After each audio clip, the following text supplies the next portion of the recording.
The Hornets lose in a shootout. Hello, everybody. Terry Bennett here on the Muenster Football Show, brought to you by the Muenster Booster Club and Romer's Restaurant right there in Muenster. As the Hornets lose a thrilling shootout to Holiday, 49-35. I mean, it was a game of just style versus style, which is so crazy to think of when you think of where, Holiday had been over the last 15 years. And now, of course, they're throwing the ball more. And, we saw it Thursday night. Man, the Eagles have an explosive offense. They can score quick. And it was such a contrast in how Muenster would march down the field, taking 5, 6, 7 minutes off the clock, score a touchdown, and then Holiday being able to answer back with a big touchdown. Like, the very first drive for Holiday after giving up a big drive to Muenster, first play, they score a touchdown. And then you have the kickoff that goes out of bounds, but Holiday's coach, Kyle Atwood, decides to re-kick.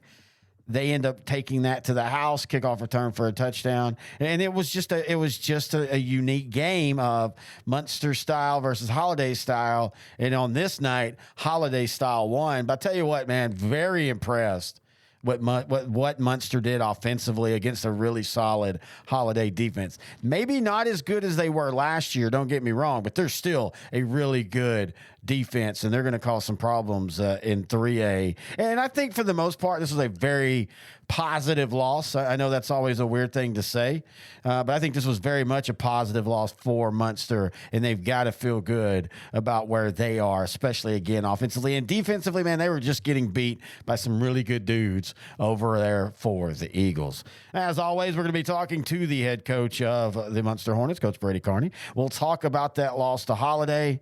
We'll talk about the big matchup against the friendly, newish rival in Windthorst. I really love this game. I think it really helps both teams, even though they can see each other in the playoffs down the road. But we'll do all that when we come back right here on the Muenster Football Show on S2S Sports, part of L4 Media. Do you have a kid that plays sports? Are you yourself a weekend warrior? Then I'm going to tell you something. Check out NeuroGuardPlus.com. That's NEURO guardplus.com. It's a mouthpiece that can not only help with concussions, but can dramatically affect the way you perform. And the mission of NeuroGuard is to, of course, reduce the risk of suffering a concussion when participating in any contact sport, military, anything that you're doing physical that you could take a blow to the head. You might want to put in a NeuroGuard mouthguard. And as I said, it not only helps eliminate concussions, it helps you perform better by simply aligning your jaw properly. And that sounds like such a simple thing, but it is so important because it allows oxygen to get to your brain. And when you get oxygen to the brain, you don't have that fog of sports or that fog of war where you get confused. And if you've ever played football, that's a sport where that can happen. Especially, man, you're in there in the trenches and you take a shot to the side and all of a sudden things are spinning. This mouth guard will help you keep focus by, again, simply keeping oxygen going to your brain 100%. Again, check them out, NeuroGuardPlus.com. And if you play sports, if you have a kid that plays sport, if you do something physical, one of the things that Dr. Hutchinson, the creator of this, was talking about was some people will use it when they're doing yard work and when they're mowing and things like that, where they're being physically active because they know it helps align their jaw and it keeps oxygen going to the brain, which also helps your lungs, by the way, when you can have full breath every time as you're performing. So again, check them out, NeuroGuardPlus.com. Hi, I'm Josh Bell with the Miami Marlins. I wear NeuroGuard to help with strength and coordination when I'm in the weight room and help with balance when I'm on the baseball. Terry Bennett back here on the Muenster Football Show, now joined by the head coach of the Hornets, Coach Brady Carney. And, Coach, a wild game last Thursday night against Holiday. You end up coming up on the short end, 49-35. What were your overall thoughts on the game? Man, I thought we did some really good things and did some things that we definitely got to improve upon. I was really pleased with our offensive line. Thought they did a tremendous job against a much bigger Holiday front on the D-line. I thought we were able to run the football with success, which we needed to. Threw the football early, first half with efficiency. We kind of faded towards the end. I think Kaysen, you could see Kaysen start to fade a little bit at the end of the third and the fourth. It's a long game, a lot of plays, and he's worn out, and you could tell he just wasn't putting the ball where he did in the first half. But I thought we did some really good things on offense. Defensively, thought we played the run well. We couldn't hold up in the back end against some really good athletes from Holiday, a well-coached football team. And then we were exposed on our special teams some.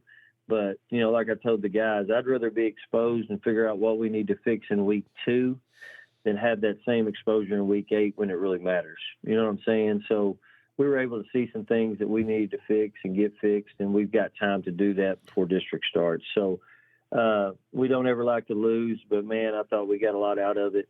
Holiday's a good football team, and I thought we went toe-to-toe with them for 4 quarters, and our kids played hard, man.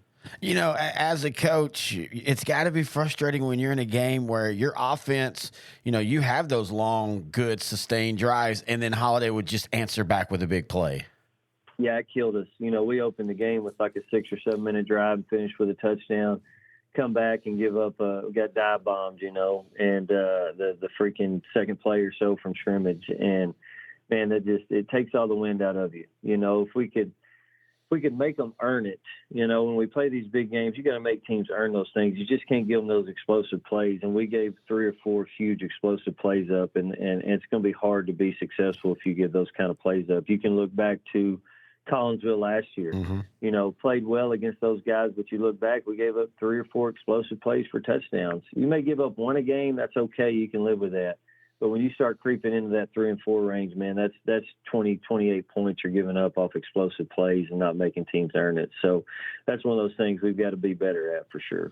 As a coach, when you're after a game like that, and you kind of said it best, some of those plays were just simply their guys are just a little bit more athletic, a little bit bigger. What do you tell your kids on that stuff? How do you coach that the next week? Do you acknowledge to them, hey, you're in the right position, you just got beat by a better player, or how do you approach that? Well, some of that stuff, though, is still on our kids not doing what they're coached to do. Whether, as a DB, we use in phase a lot. And if you're not in phase, you got to get back in phase as quick as you can. And granted, they had some athletes that could stretch that phase a little bit further, if that makes sense.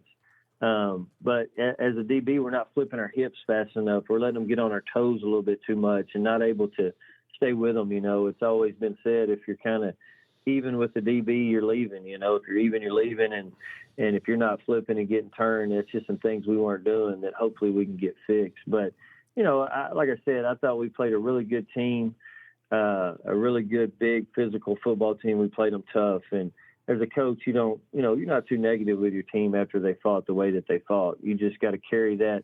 You got to play the teams like Holiday, realize how big, strong, and fast they are, and how fast we have to play. And you got to carry that into the 2A teams we play in our district play. You can't forget, what it takes to be great, and the effort and how fast you play. You can't forget that, and that's the same thing we got to carry into this week. As we talked about at the beginning, though, offensively, you've got to be happy. Y'all had your way at times with them, over 300 yards rushing. As you talked about, y'all were very efficient in the passing game early. So offensively, you got to like what y'all did. No, I was really pleased with the offense. Like I said, the last few years, we've really struggled with big D linemen. Yeah. We run up against Albany or Collinsville or those guys, and we struggle running the football with our guys. We're not very big up front. We average probably 180 on the front and on our O-line and D-line, and that's just not very big. And Holiday was probably in the 230, 240 range, and we were able to, I won't say control the line of scrimmage. Yeah. We were able to make some things happen up front to allow us to run the football, which was really positive in my opinion. We hadn't been able to do that the last few years, and we were able to do it the other night. And, man, like I said, we just got to carry that over into every game, and be able to do what we did the other night. And then, like I said, we've been really efficient in our pass game. First game against Lake Country, we were like 10 of 10 or 10 or 11.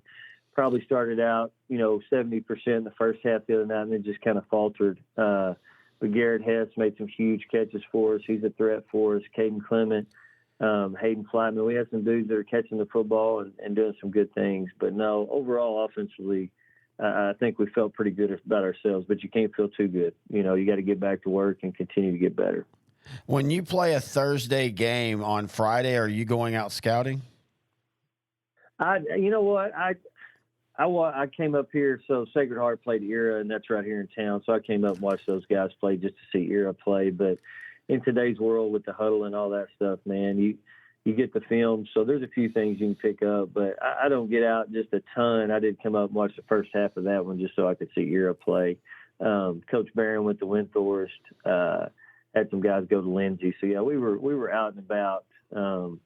But no, we just lifted on Friday and got out, watched a little bit of football. But that's about it.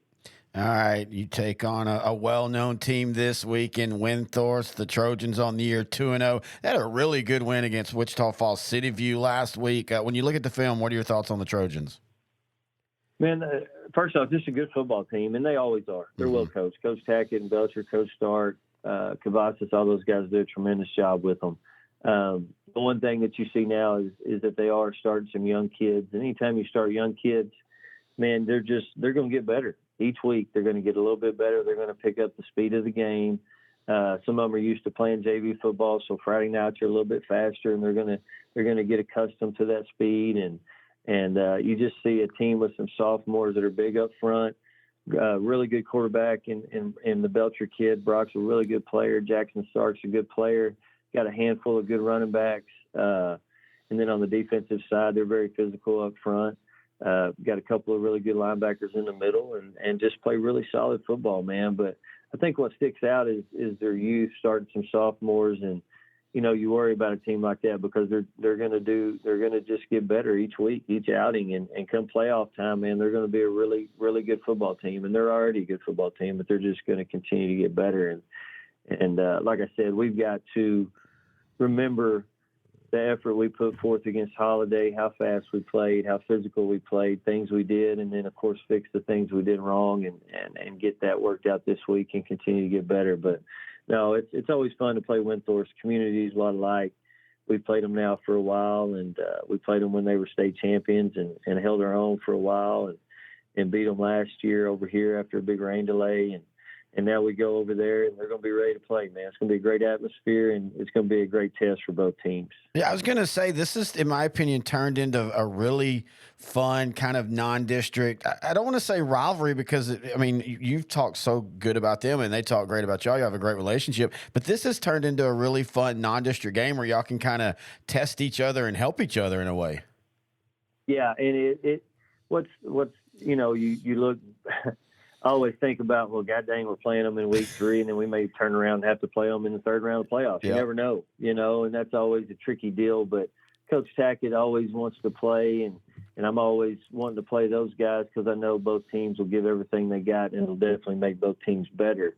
It's turned into, like you said, we were in the district with them a few years ago, and then we play them outside of district, and it's a good rivalry. It's turning into that where the kids are all going to play hard. They're all going to put forth their best effort. And like I said, I think both teams, win or lose, are always going to get something from it and make them a better team for sure. Do you, as a coach, if you're playing somebody in non-district that you might see later on in the playoffs, is that even in the back of your mind at all during the non-district game? Or do you think about that? Do you hold plays back? How does that work? No, not usually. I felt like, I did feel like maybe Kaysen carried the ball a little too much last week in Holiday, and we kind of talked about that. It's one of those things that, we need to be healthy when district starts. So we need to manage our workload in the back end a little bit, and Kaysen, granted, Coach Wheeler, Coach Anderley, those guys, they didn't call 26 run plays for Kaysen, whether it's a scramble and he carries it or it's a read and he keeps it. So, they probably scripted 14 or 15 carries for him, but he ended up with 26, and that's probably a little bit too much of a load early in the season against a team like Holiday. So, I don't think it's a thing of holding plays back as much as it is kind of managing carries and workloads for kids early in the season when we still got a lot of football to play, if that makes sense. Here at L4 Media, we talk high school football, 4A, 3A, and 2A in Texas. We talk East Texas sports. We talk NFL, guy talk, movie and booze. We also talk wrestling and so much more. And you can see it all on our YouTube channel at L4 Media Company. Like and subscribe. As always, we want to thank the head coach of the Hornets, Brady Carney, for joining us here as he does each and every week. If you have any questions, thoughts, or comments, you can email them to me, Terry, at s2ssport.com. We'd also could use some more sponsors for this show. So if you're interested, reach out to me through the same email, terry@s2ssport.com. You can also text me, 469-605-3658. That's 469-605-3658. So a tough loss, a fun game though. You know, sometimes, and I know coaches can't do that. And we'd actually talked with him, I think last year on one of the games. You know, do you just get kind of caught up in the game? Like, you know, this is just a blast. Yeah. You know, back and forth, you know, we're trying this move. They answer with this. We respond with that. How do they answer? And that was just a really fun game. Tough loss. But hey, I mean, non-district, you're learning about yourself as a team. You're playing a really good quality team that's going to go at least 3 rounds, probably in the 3A Division II playoffs. And so I think all around last Thursday was everything you want in a football game, outside, of course, of getting the win. All right, that's week 3 in the books. Week 4, we'll talk about it next week right here on the Muenster ISD Football Show, brought to you by the Muenster Athletic Club and Romer's Restaurant on S2S Sports, part of L4 Media.